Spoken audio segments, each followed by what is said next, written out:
Assalamualaikum warahmatullahi wabarakatuh. Halo semuanya, jumpa lagi dengan saya Chow Sing Sing, kurator dari podcast Horror Night Story. Halo, apa kabarnya semua? Semoga semuanya sehat ya.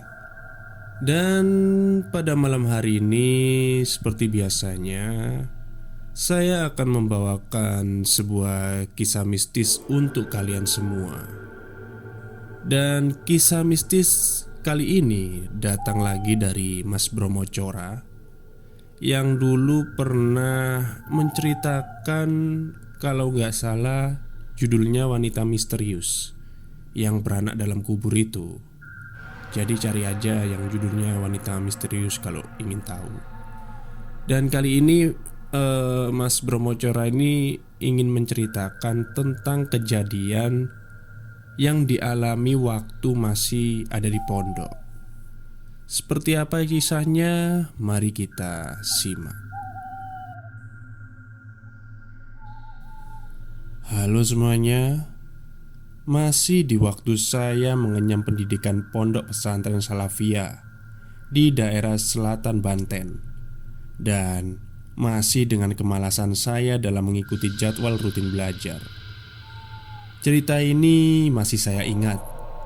Waktu itu bertepatan dengan bulan Maulid, yang setiap santri kadang ada yang berpuasa pantangan selama 40 hari penuh.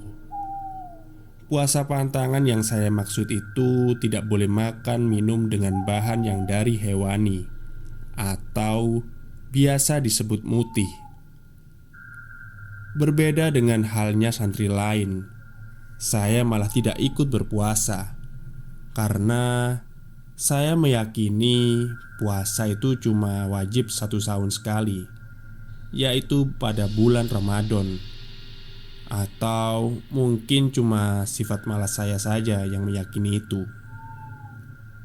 Tiba ketika di hari ke-6 anak-anak santri lain berpuasa, tepatnya malam hari ketika santri lain tengah mengamalkan wiritan puasa itu, saya yang notabene santri error malah asik begadang sambil membuka FB, yang waktu itu cuma pakai HP Nexian dan internetnya juga lemot. Di sebelah kamar saya ada teman saya yang namanya Deden. Dia termasuk santri yang sangat rajin, berbeda jauh dengan saya.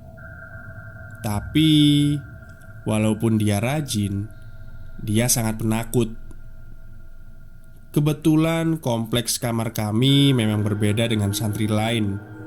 Lokasinya berada di belakang halaman ponpes dan dekat dengan sebuah sungai kecil.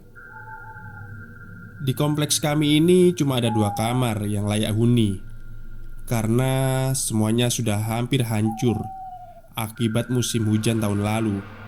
Dan karena waktu itu pondok juga kehabisan stok kayu bakar, jadi mau tidak mau bahan bangunan seperti kayu di kompleks itu dijadikan kayu bakar. Ya, memang sedikit barbar santri saat itu demi bertahan hidup. Daripada harus mengambil kayu bakar di hutan, takutnya malah jadi masalah. Kembali lagi ke inti cerita. Kala itu Deden yang sedang khusyuk berdoa sehabis sholat tahajud, tiba-tiba dia berteriak sambil menangis.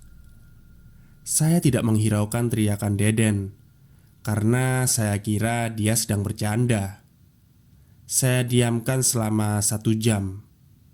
Tetapi dia menangis semakin menjadi. Lalu saya tegur dia karena berisik. Ketika hendak saya lihat di kamar dia, ternyata dia sudah berada di kamar saya.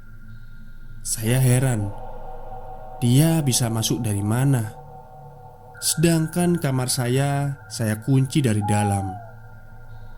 Yang membuat saya terdiam kaku, suara tangisan dan jeritan itu masih ada di sebelah, yaitu di kamar Deden. Dan terdengar suara ketukan pintu yang sangat kencang sambil berteriak, "Mang, Mang, tolong bukain pintunya, Mang." Kemudian saya membuka pintu depan, dan benar, yang di luar itu adalah Deden. Saya makin heran. Lalu yang di dalam sedang tidur itu siapa?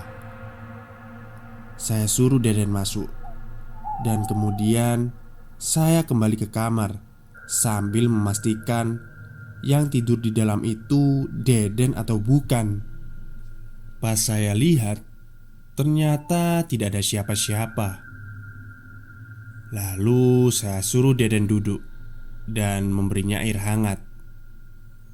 Kemudian dia bercerita kalau dia tadi diganggu oleh semacam hantu yang bentuknya aneh, seperti orang memakai topi caping dan mulutnya seperti ikan mas.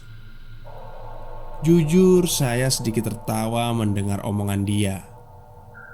Tapi kemudian dia memohon agar malam ini tidur di kamar saya.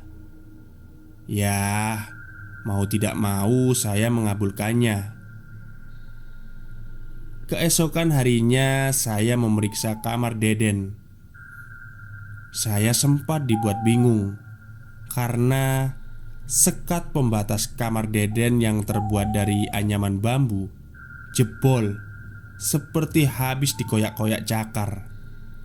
Dalam hati saya, masa iya ada macan?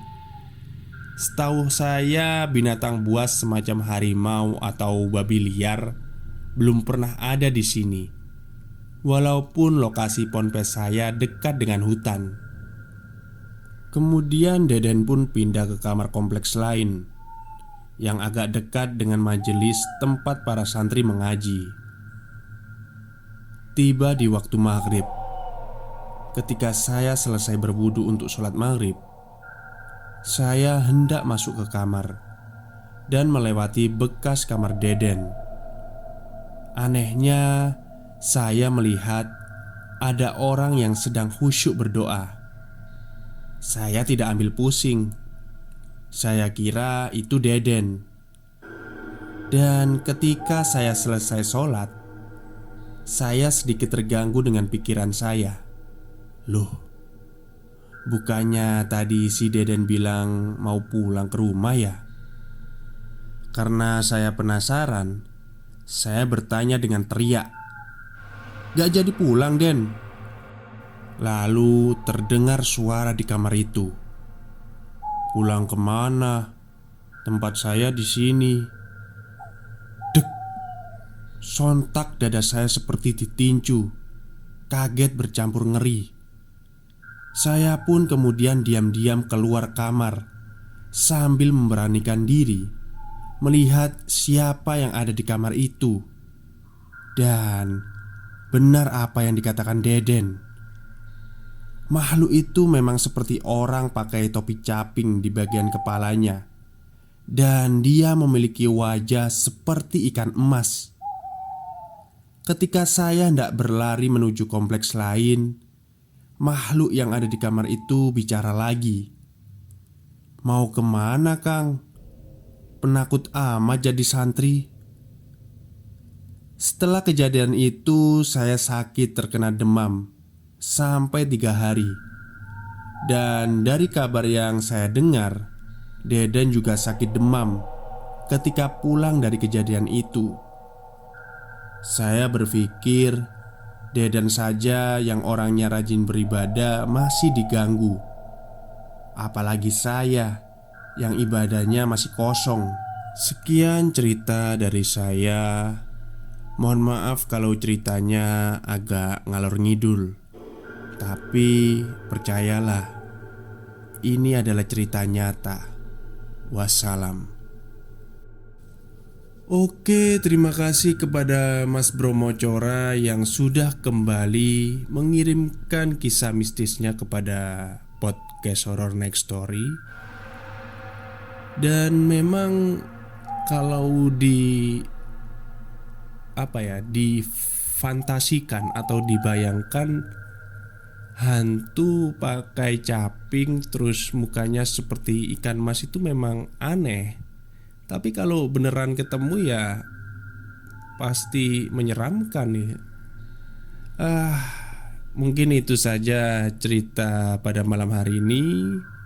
Semoga kalian semua terhibur. Selamat malam dan selamat beristirahat.